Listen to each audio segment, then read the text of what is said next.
When I opened the door, I felt how much heavier it had become. It had always been light, like most doors in old houses. But now it seemed so heavy that I had to try several times before I could turn the key. That sound, familiar and comforting, felt awful. I didn't know why, but it seemed to echo in my head like a warning. I stood on the threshold of my home, the one I had lived in for almost my entire life, the house I had built with my own hands. My footsteps echoed through the empty hallway, a place I hadn't entered in years. Everything was quiet, too quiet. After spending so many years in the hospital, I had gotten used to the sounds of medical equipment, the constant noise, but here, in this house, there was only silence. And that silence unsettled me. "Hey guys, I'm home," I said, addressing the emptiness. My son Kevin was sitting in the chair, not looking at me. He was absorbed in something on his laptop screen. Lucy, his wife, appeared from the kitchen, drying her hands on a towel. "Oh, Harry, you look better than I expected," she said with a smile that could hardly be called sincere. I noticed that her words came with a delay, as if she was speaking automatically, without thinking. That made me uneasy. But I didn't yet know what was really behind her words. I set my suitcase and medical papers on the floor, scanning the room.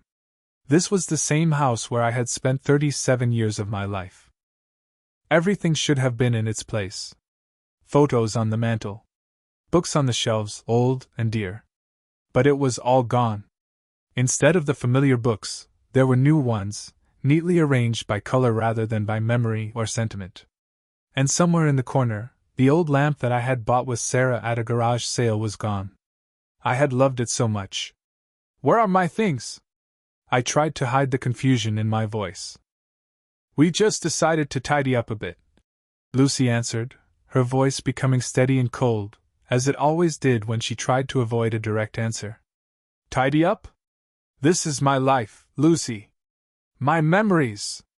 I couldn't hold back the emotion. "You don't understand, Harry, it's just some necessary organizing," she said gently, but I saw her eyes avoid my gaze. Kevin didn't look up from his screen. He didn't seem to notice my return. That bothered me. He had always been attached to this house, even though he didn't like spending time with me, at least he respected my preferences. I stepped into the garage, hoping to find something familiar. But instead, I ran into another surprise.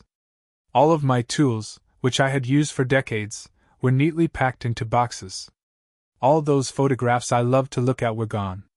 It was hard to understand what was happening. I felt my chest tighten. It wasn't just the pain from my old surgery. It was something much deeper and more painful. "Why are my things in boxes?" I repeated, trying to keep calm. Kevin finally tore his eyes away from the laptop and looked at me. He met my gaze, and I saw something in his eyes I hadn't noticed before. Detachment. Coldness. He spoke as if I were a stranger. "We thought it would be more comfortable for you if the house was arranged differently," Kevin said, adopting a stance that felt unfamiliar to me. He crossed his arms over his chest, as if he were the owner of the place. "What do you mean, differently? This is my house." My voice trembled, and I felt the pain return. "You're not going to climb the stairs in your condition, are you? It's unsafe for you," Kevin said with a cold certainty. I felt something break inside me. My own son was telling me that the house wasn't mine anymore? That his life, his future, was more important than my existence. "I've recovered.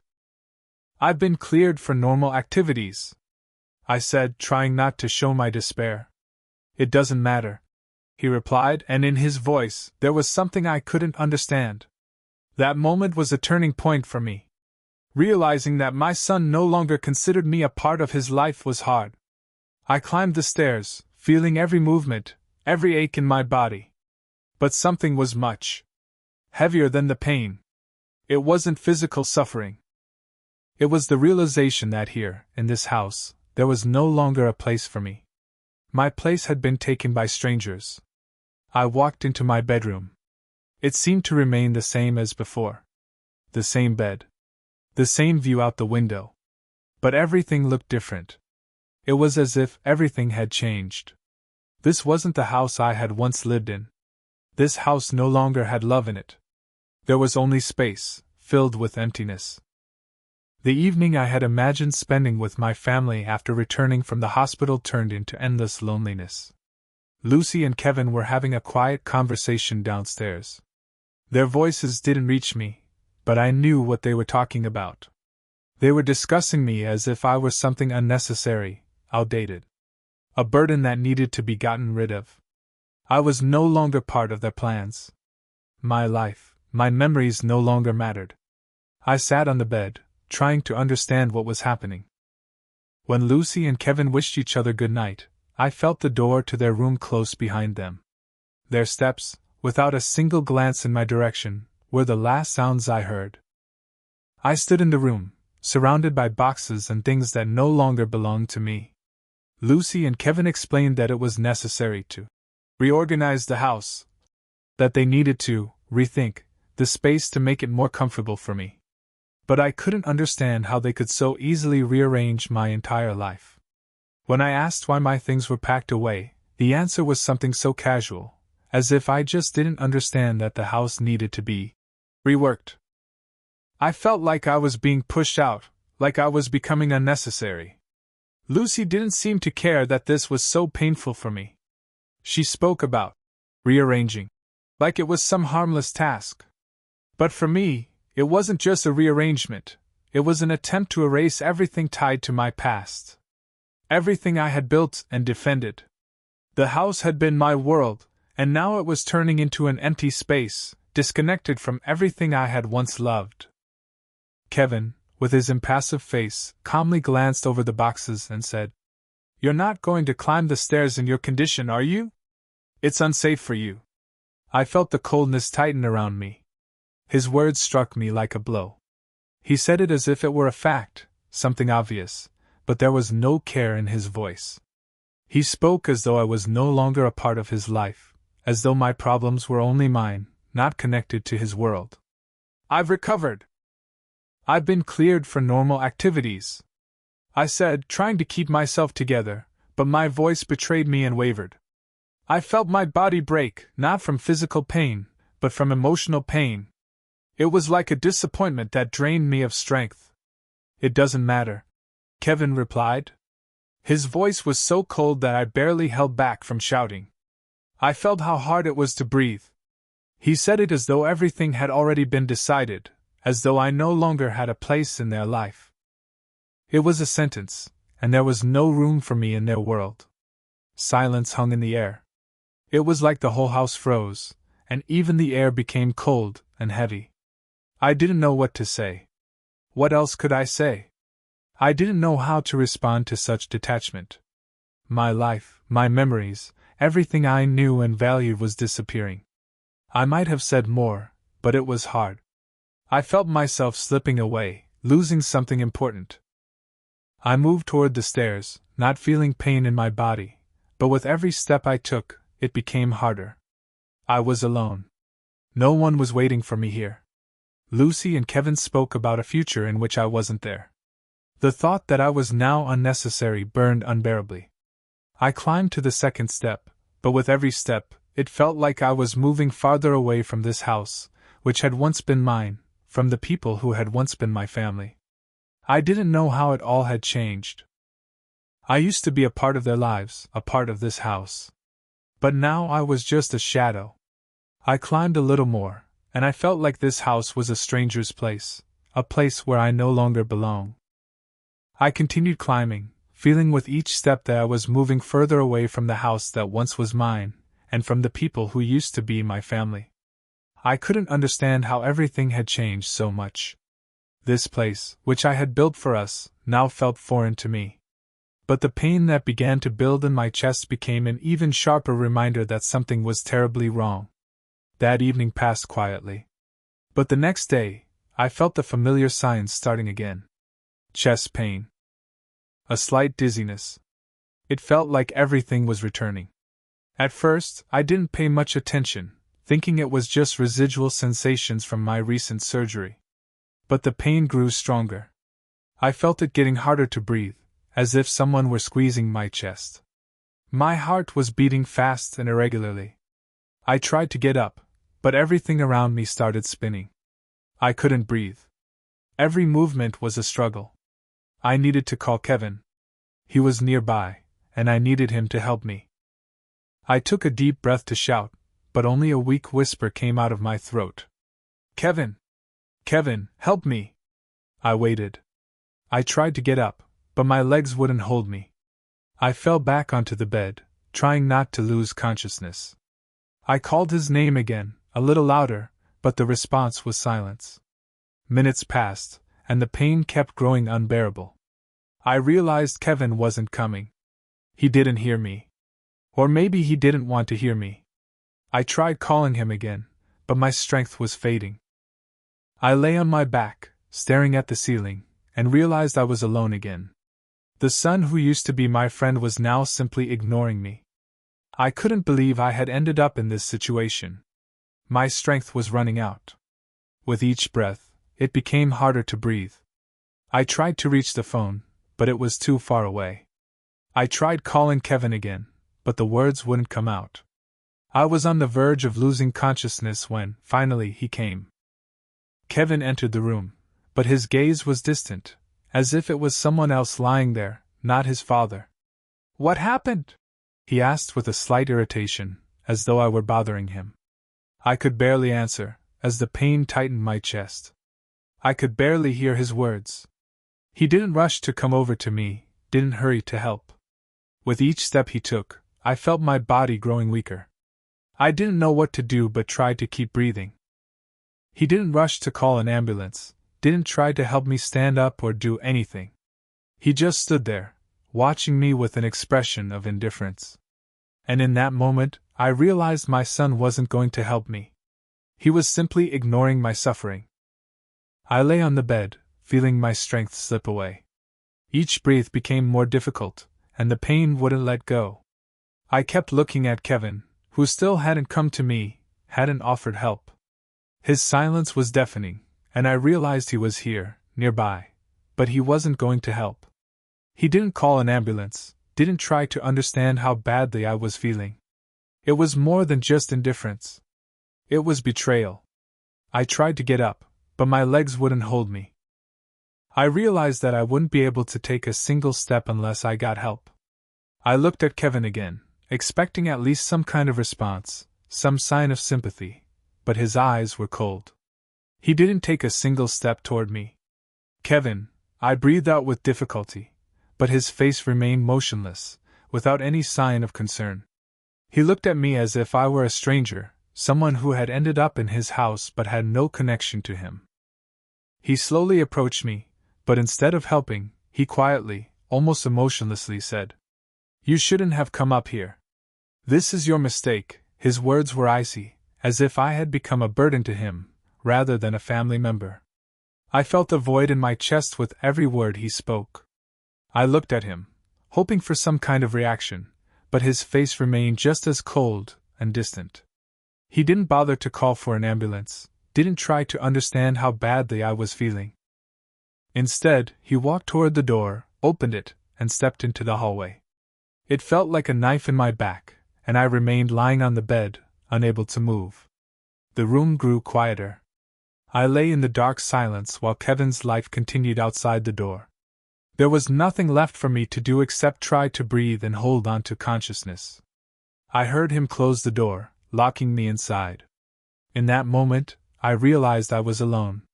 Locked in here, left behind in my own home. I tried to get up, but my body wouldn't obey me. I tried again and again to rise, but with each movement, it became harder. I was condemned to suffering, and it became even more unbearable. Deep down, I knew that Kevin wasn't going to help me, and that perhaps he wouldn't even seek help for me. He left me here because I was no longer needed. To him, I had become just a burden, interrupting his life. When I tried to call him again, but the words barely left my throat, I felt the bitterness consume me. I realized that at this moment, he could have brought me back to life, simply by calling an ambulance, by showing even a little compassion. But instead, he left me in the shadows. Locked in the room, helpless and without assistance, I realized that he wasn't just ignoring my suffering. He wanted to isolate me. He wanted me to disappear. This cold-blooded act completely severed the fragile connection that once existed between us. I was ready to accept that I could no longer count on him, but what he did showed his true nature. I lay there, unable to move, and understood that Kevin was ready to leave me here to die, just so he wouldn't have to spend any effort on me. I tried to gather the strength to move, feeling the weight of every second that passed. With each breath, it became harder to stay conscious, but there was no room for doubt in my mind. I understood that if I didn't do this, I would remain alone, locked in my room, in this house that no longer felt like mine. The pain in my chest was unbearable, and even the faintest whisper of breath felt like an intensifying despair. But no matter how it sounded, I didn't want to give up. I knew that if I didn't fight, I would simply be forgotten. With each movement, my body resisted, as though it wanted to stay in place, to surrender. But I couldn't. I pushed myself up on my hands, forcing my body forward. It felt like torture, but I kept moving. I couldn't stand anymore, couldn't move normally, but I knew that if I didn't try, if I didn't take this last step, everything I had done in my life would be meaningless. Step by step, crawling, I got closer to the window. The air was cool, and I felt goosebumps rise on my skin as I struggled to breathe properly. Still, I kept moving toward my goal. Everything around me seemed dull and lifeless, just like I felt, but I knew I had to try, that I had a chance if I could only attract attention. My fingers barely reached the window frame. I knew that if I could grab it, I would be able to get someone's attention. I felt my strength slowly draining, but at that moment, I was ready to risk everything. I was ready to shout, to call for help, even though I could barely speak. I made one last effort, and there it was, my hands almost fully grasping the window. I knew that if anyone from the neighboring houses saw me, things could change. I knew this was my chance. Not letting myself die alone in this house, where I had been abandoned, was stronger than the pain. With each second, it became harder to breathe. My vision blurred, but my mind stayed focused on one thing: the window. My body, which had been holding me back for so long, would have given up if I hadn't kept moving. I kept reaching, and finally, I saw the light coming through the window, and I did everything I could to be seen. That was all I had left, hope that someone would notice me. I kept crawling, not feeling tired, but sensing how every inch I moved came with immense difficulty. The pain in my chest was becoming unbearable, and despite my weakness, I couldn't stop. I knew that if I stayed here, it would all be over. I had to find a way out. My eyes were fixed only on the window. The light that was shining through from outside was my only chance. When I finally reached the window, I felt a faint sense of relief, as if I had made it through a long and difficult journey. I tried to lift my head to see what was happening outside. And at that moment I saw him, Bob. He was standing at his window, just across the way, and I thought he had noticed me. I couldn't hear his words, but his movements were quick and decisive. I felt that this was my chance. Someone finally saw me. Someone might help me. With each passing moment, I felt my strength leaving me. My body no longer obeyed, and my consciousness was fading. But I couldn't give up. I was so close. I kept watching Bob, hoping he would take action and help me. When the ambulance finally arrived and the paramedics rushed into the room, I felt a bit of relief. I was saved, but the sensations were blurred. With every passing minute, I understood that physical rescue was only part of the picture. I was alive, but I still felt like my own body and mind were betraying me. The pain in my chest hadn't eased, but more than that, I felt something deeper and more painful inside. As they took me away, I realized that for Kevin, I was just a burden. He, the one who should have been there, hadn't come to help. Not just that, he probably didn't even notice what was happening. His indifference and cruelty became clear to me when I realized I had been left locked in that room. He was ready to leave me to die, just so he wouldn't have to expend any effort on me. I tried to collect my thoughts as they drove me away in the ambulance. It felt like even the physical rescue didn't bring any relief. My son, who had once been so close, was now the one who, without any compassion or care, had left me to fend for myself. It was stronger than the pain, it was betrayal.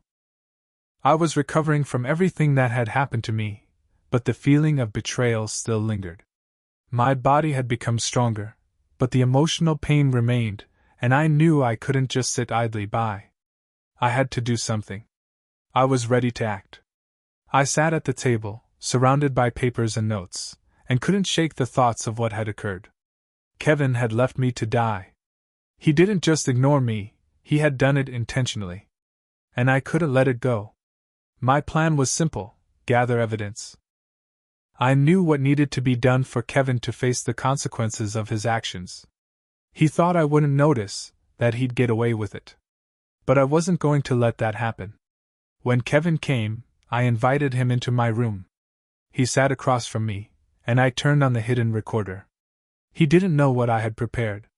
"Why didn't you even try to help me when I was on the edge? Why didn't you call an ambulance, Kevin? Why did you leave me to die?" I asked, watching his reaction closely. Kevin looked at me, his face showing no remorse. He frowned but kept his calm.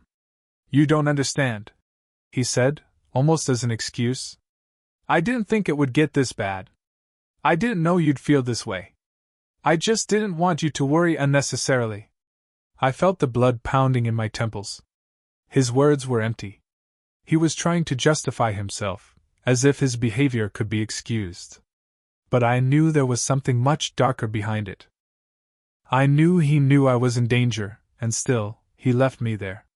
He continued talking, but I didn't listen anymore. His admission was enough. It wasn't a direct confession to attempted murder, but his words clearly showed that he didn't care about me, didn't think about me, didn't feel an ounce of sympathy. I turned off the recorder and felt a surge of resolve growing inside me. I already knew what I had to do. I had the evidence of his inaction, his indifference. He didn't think I would act, but I would. I had gathered all the necessary materials, and now I knew what I had to do. I wasn't just going to keep living, I was going to hold him accountable for what he had done. This wasn't revenge. This was a demand for justice. I was ready to do whatever it took to make Kevin answer for his actions. I handed over all the collected evidence to the police, and felt how the weight of the past weeks, and all the pain, started to lift. Everything I had been through finally began to make sense. I knew I had done the right thing, that now, when his actions would finally be recognized as criminal, I would be able to move forward. The police took all the necessary materials, and now it was up to them to act. When I was told that Kevin had been arrested on charges of attempted murder and intentional harm, a strange feeling came over me. It wasn't complete relief, but rather a sense of final justice, when something long awaited and agonizing finally became a reality. Everything I had been through now had meaning. Kevin was arrested, and I didn't need to see his face to know that he would be held accountable. He got what he deserved. I sat in my room, feeling how the sounds and smells of the world around me seemed distant. The only clear thought in my head was that justice had prevailed. I was no longer the person who had been left to die. I was no longer the one who had been ignored and couldn't stand up for himself. This was the moment when I finally felt that his actions had been recognized as wrong, and he would have to answer for it. When the police came to visit me and told me that Kevin had been arrested, I felt a strange new sensation fill me. It wasn't joy, but there was a feeling that I had achieved what I needed to. I was alive, and his actions would no longer go unpunished. This moment became a symbol for me that justice doesn't always come immediately, but it does come. Now I could turn to the future. I knew that I had the evidence in my hands that would help others in similar situations in the future. I was no longer a victim. I was the person who had taken back my life, even though the road had been painful. But I wasn't ready to just live on. I had to make sure that such actions would not go unpunished. And so, when I learned that he had been arrested, when I heard that his actions had been recognized as crimes, I understood. This wasn't revenge. This was my victory. This was a victory of justice. I was ready to move on, knowing that I had done everything to make sure Kevin faced the consequences of his actions. After everything I had been through, I knew it was time for a change.